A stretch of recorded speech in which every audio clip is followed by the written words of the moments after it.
মা, বলছিলাম যে আজ তো আমাদের অ্যানিভার্সারি, তো বলছিলাম ওর পছন্দের যে পায়েসটা আছে সেটা আজ আমি বানাবো। না থাক, আসলে বৌমা, বাবু তো আমার হাতের পায়েস খেতে বেশি ভালোবাসে।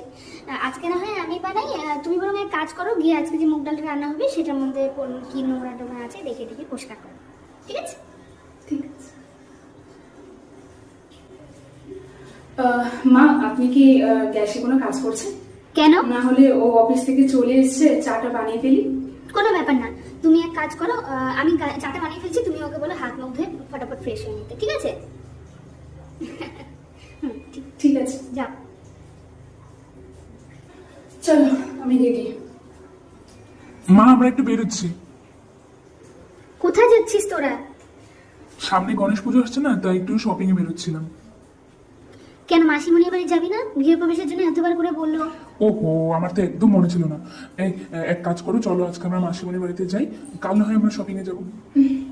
ঠিক আছে, তোমরা যাও, আমি আজকে যাবো না, আমার শরীরটা একটু খারাপ লাগছে, আমি একটু রেস্ট নিচ্ছি। ঠিক আছে, লিস্ট করো। বাই। ঠিক আছে বৌমা, সাবধানে থেকো।